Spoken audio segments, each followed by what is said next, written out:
अधिवेशनामध्ये एक महत्त्वाचा मुद्दा मी जनतेसमोर आणलेला आहे. मंत्री महोदयांना विचारलेला आहे की आपल्या सर्वांनाच माहिती आहे, काही दिवसापूर्वी राज्याचे जे काही स्टेट वाईल्ड लाईफ बोर्ड आहे तिथे घोडाझरी आणि ताडोबांधारी हे जे दोन वाईल्ड लाईफ सँक्च्युरीज आहेत किंवा टायगर रिझर्व्ह आहेत, टायगर कॉरिडॉर आहे, इथे याच राज्य सरकारनी, भाजपच्या राज्य सरकारनी तिथे खणीकरण ह्याच्यासाठी परवाने दिलेले आहेत, परवानगी दिलेली आहे. आणि आता हे दोन्ही प्रस्ताव हे केंद्राकडे पाठवलेले आहेत. केंद्रीय मंत्र्यांकडे तर मी लिहिलेलंच आहे, त्यांना पत्र लिहिलेलं आहे की हे आपण रोखावं. मरकी मंगली 2 हे जे ताडोबा अंधारीमध्ये जी खाण आहे त्याला स्थगिती मी मंत्री म्हणून दिली होती. कारण कुठेही आपण पाहतो जंगलांचा विनाश करायला भाजप पुढे मागे पाहत नाही. आणि मग ही सगळे जेव्हा वन्य प्राणी आपल्या शहरांमध्ये येऊ लागतात किंवा किंबहुना शहरात या जंगलांमध्ये जायला लागतात, तेव्हा मग जे काही एक गोंधळ उधळतो तो ह्यांच्याचमुळे होतो, ह्याच सगळ्या कारभारामुळे उधळतो. आत्ताच अधिवेशनात मी प्रश्न विचारल्यानंतर मला मंत्री महोदयांनी ही माहिती दिलेली आहे की एक सुमोटो केस पण तिथे चालू झालेली आहे त्याच प्रकरणावर, आणि कुठचीही जागा कोणाला दिलेली नाहीये. पण मी तरीही त्यांना विनंती केली आहे की हा परवाना रद्द करावा आणि वनमंत्री म्हणून त्यांचं जे कर्तव्य आहे वनाचं रक्षण ते त्यांनी पूर्ण करावं. मुंबई महानगरपालिका नाही करा.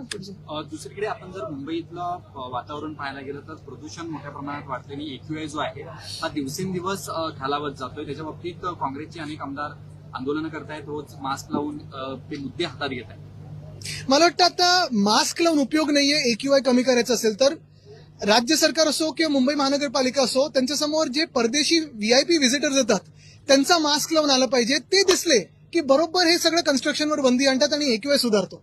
सांगण्याचा मुद्दा हाच, जर VIP व्हिजिट होत असताना ट्रॅफिकची परिस्थिती सुधारू शकते. VIP व्हिजिट होत असताना जर आपण पाहतो रस्त्यांची रंगरंगोटी होऊ शकते. VIP व्हिजिट होत असताना हवा जी आहे ती थोडी सुधारू शकते, प्रदूषण कमी होऊ शकतं, कन्स्ट्रक्शन ते पूर्ण जरा नियमित करू शकतात. मग हे सामान्य नागरिकांसाठी किंवा मुंबईकरांसाठी का नाही होऊ शकत? आणि हाच प्रश्न मी काल पण उपस्थित केला होता. आपल्याला माहिती आहे सोशल मीडियाच्या माध्यमातून मी व्यक्त झालो. मुंबई महानगरपालिका आयुक्तांना सांगितलं की असा विचार करा की कोणीतरी VVIP व्हिजिटर येतात, मग मॅक्रोन असो किंवा जगभरातले कोणी असो, आणि आता तरी जे शहरामध्ये प्रायव्हेट कन्स्ट्रक्शन असो किंबहुना मग आता जे काही बाकीचं कन्स्ट्रक्शन असो त्याला 1 आठवडा स्थगिती द्या, हवामान सुधारू द्या आणि ह्या सगळ्या बांधकामाला तुम्ही एक वेळापत्रक लावलं पाहिजे, जेणेकरून कुठचं बांधकाम कधी झालं पाहिजे. म्हणजे सकाळी 6 ते रात्री 10 हे तर आहेच, पण त्याच्याही पुढे जाऊन कुठच्या वॉर्डमध्ये कधी काम झालं पाहिजे. म्हणजे सगळंच काम एका वेळी होत नाही आणि मुंबईत सगळीकडे जसं एक धूर दिसतोय, आपल्याला मास्क लावावं लागतोय, तो लागू देणार नाही. आज महापालिकेचा पुरा मराठी होणे तो फिर हिंदी महापालिकेचा अर्थसंकल्प मांडण्यात आला आणि त्याच्यामध्ये साधारणतः 10,948 कोटी राज्य शासनाकडनं थकबाकी जी आहे ही येणं महापालिकेची राहिलेली आहे. आता राज्य सरकारला थकबाकी केंद्र सरकारची आहे, केंद्र सरकारकडून अनेक पैसे येणं बाकी आहेत आणि जे काही पैसे महानगरपालिकेचे असतील, नुसतं मुंबई महानगरपालिका नाही तर बाकी सगळ्या महानगरपालिका नगरपालिका ते देणं या राज्य सरकारने त्यांना देणं लागतंच. कारण शेवटी जर आपण पाहाल तर या स्थानिक स्वराज्य संस्था ज्या असतात त्या लोकांमधून निवडून आलेले लोकप्रतिनिधी चालवत असतात. लोकांचे जे गटर वॉटर मीटरचे प्रश्न असतात ते सोडवत असतात आणि ह्या प्रश्नांसाठी हे देणं फार महत्वाचं आहे. उदाहरणतः जर आपण पाहिलं तर माझी ही नेहमीच मागणी राहिलेली आहे आणि मंत्री असताना या सरकारमध्ये असताना ह्याच्यावर काम देखील होतं की मुंबई महानगरपालिकेच्या माध्यमातून BST सारख्या संस्थेला तुम्ही पाठबळ देणं गरजेचंच आहे. दर हे कमीच झाले पाहिजेत, फ्लॅट फेअर्सच असायला पाहिजेत, बसेस वाढल्या पाहिजेत, रांगा कमी झाल्या पाहिजेत. पण हे सरकार, मग भाजपचं असो किंवा आता त्यांचं महानगरपालिकेतले महापौर असो, त्यांना एकच करायचं आहे, सगळं प्रायव्हेट कॉन्ट्रॅक्टरच्या हाती द्यायचंय, BST ला संपून टाकायचं. आदित्यजी, एकीकडे अनेक जिल्ह्यांमध्ये पोलीस भरती सुरू आहे आणि मैदानी चाचणीमध्ये अनेक कॅन्डिडेट जे आहेत ते अपात्र ठरत आहेत. त्याचं कारण म्हणजे प्रशासनाने यंदा जी उंचीचे कारण दाखवलेले आहेत, कारण या उंचीच्या ज्या काही यंत्रणा आहेत त्याच्यावरती या सगळ्या कॅन्डिडेट्सनी अनेक प्रश्न उपस्थित केलेले आहेत. तिथेच दुसरीकडे प्रशासनाने या सगळ्या कॅन्डिडेट्सची सोय केलेली नाहीये व्यवस्थित, त्यामुळे अनेक जे कॅन्डिडेट्स आहेत त्यांचे दुर्दैवी मृत्यू देखील होत आहेत. आता हे जेव्हा तुम्ही सगळं ऑर्गनाईज करत असता त्याच्यातून तुम्ही किती तयार आहात या सगळ्या गोष्टी नीट करून घेण्यासाठी हे दिसतं. आणि जे तुम्ही आता मला सांगितलं उंचीचे जे काही त्याच्यात नियम टाकले असतील वगैरे, ह्याच्यातून या सरकारची वैचारिक उंची काय ते कळतं. आदित्य जी, अंधेरी वेस्ट में RTO ऑफिस है जिसका टेस्टिंग ट्रैक जो मोटर्स व्हीकल्स का होता है वो अडानी वहाँ पे कंस्ट्रक्शन कर रहा है और हाई कोर्ट के बार आदेश के बाद कि उसको टेस्टिंग ट्रैक को न कवर किया जाए, फिर भी उसके ऊपर अडानी बिल्डिंग खड़ा कर रहा है. आखिरकार मुंबई में टेस्टिंग अगर ट्रैक नहीं रहा तो मोटर व्हीकल्स का जो टेस्टिंग सर्टिफिकेट है वो कहाँ से मिलेगा? नहीं, अभी देश भी हो, सरकार भी हो, और शायद अभी टेस्टिंग ट्रैक बंद होने के बाद गाड़ी भी हो, अदानी ग्रुप ही चलाएगा। लेकिन जिस चीज का भ्रष्टाचार आज के 10 साल पहले उजागर किया गया था, छगन भुजबल जी जेल गए, उसके बाद कई हत्यारी जेल गए, लेकिन वो भ्रष्टाचार अब हो रहा है। अंधेरी आरटीओ ऑफिस घोटाला वो अब किया जा रहा है और बार बार हाई कोर्ट उस पर रोक लगा रही है कि इस घोटाले का।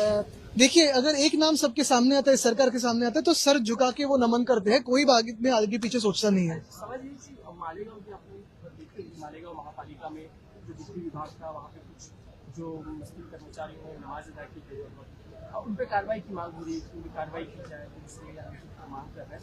बीजेपी एक ही बात कहना चाहता हूँ, पूरी न्यूज मैंने देखी नहीं है, लेकिन यही है, देश में असली विषय कौन से है और ये सारे विषय कौन से बनाए जा रहे हैं। मेरा तो सवाल ये होगा कि उस बिजली के डिपार्टमेंट से लोड शेडिंग है या नहीं है, उस पर विचार कीजिए। बिजली किस दर से जारी है, क्या पूरी जिसकी जिम्मेदारी है उतनी बिजली किसी जिसकी जरूरत है उधर जा रही है क्या? यानी हम देश को कहाँ लेके जाना चाहते हैं और भाजपा कहाँ खींचना चाहता है, ये इसमें जो एक अंतर है उसके बारे में हम नहीं तो आपने सोचना चाहिए।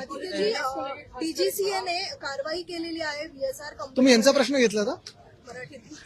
त्यामुळे जी काही उड्डाणं आहेत त्यांच्यावरती बंदी घातलेली आहे। खरं तर ही ना, तर बघा, तुम्ही डीजीसीएचं जर सांगायचं झालं तर काल पण मी कुठेतरी वाचत होतो की उडान स्कीम मध्ये जेवढे एअरपोर्ट झालेले आहेत त्याच्यातून अनेक एअरपोर्ट्स बंद पडलेत। पहिली गोष्ट म्हणजे हा पैसा खर्च केला कोणासाठी, कशासाठी, कोणाचे कॉन्ट्रॅक्ट होते, कोणते एअरपोर्ट चालवतं, हा एक विषय जरी झाला तरी कालच पाहिलं तर अंदमान की कुठेतरी एक हेलिकॉप्टर पडलेलं आहे, एक एअर अँब्युलन्स पडली, त्याच्यात नाही 7 जण तर गेलेच, पण त्याच्यात ब्लॅक बॉक्स पण नव्हता। मग दुसरं स्पाइस जेटचं विमान होतं, त्याला इमर्जन्सी डिक्लेअर करून परत यायला लागलं। म्हणजे काय नेमकं चाललंय? वरतून हवेतून जायचं तिथे धोका, बोटीतून जायचं त्याच्यात धोका, रस्त्यातून जायचं तर खड्ड्यात पडून कोण मरतंय, कोणी मदतीला जात नाहीये। नेमकं हे सरकार, आता काल त्याने एक ठराव केला की आता आम्ही नागरिकांसाठी काम करू, पण मग 12 वर्ष कोणासाठी काम करत होते माहित नाही मला। आदित्य राज्यसभेसाठी कोणाला? मनीष कांबळे नावाचा PS आहे, त्याला अटक केलं एसीबीने। चांगले। राज्यसभेसाठी एकूणच चर्चा मोठ्या प्रमाणात होताना दिसते आहे। नेमकं बघा, चर्चा कुठेही होत नाहीये, स्पष्ट मत आहे, जे पहिल्यापासून आमचं मत आहे ते आत्ता पण आहे। आत्ता पाहिलं महाविकास आघाडी जर आपण पाहिली जी आम्ही लढत देत आहोत, मग ते अदानीकरण जे होतंय मुंबईचं आणि महाराष्ट्राचं, धारावीचं जे अदानीकरण होत आहे, संविधानावर जो हमला होत आहे, आम्ही आणि काँग्रेस जे काही लढत देत आहोत ती स्पष्टपणे देत आहोत।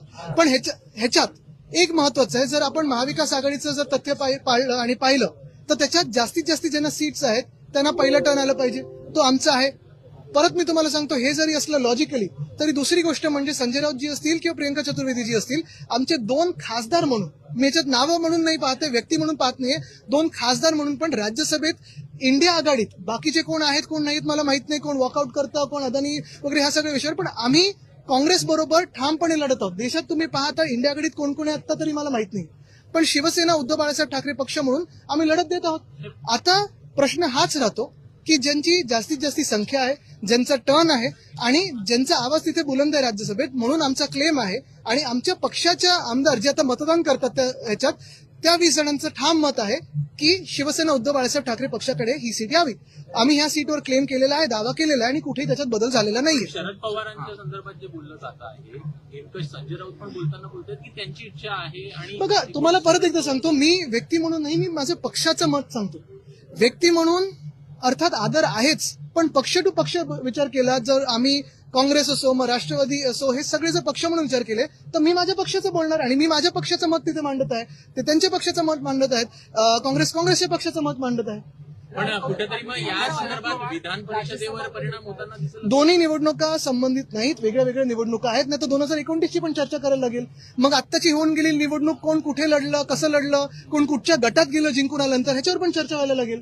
सवाल ये कि राज्यसभा को लेकर आप बार-बार कह रहे हैं कि आपके पार्टी का व्यक्ति जाना चाहिए वहाँ पे, आपका क्लेम है, लेकिन क्लेम नहीं है, लॉजिकल क्लेम है, पॉलिटिकल क्लेम है, टेक्निकल क्लेम है और सत्य भी है, तथ्य भी है। कांग्रेस और राष्ट्रवादी यही कहना है कि बैठेंगे, बात करेंगे, शरद पवार जी का नाम सामने चले आता है।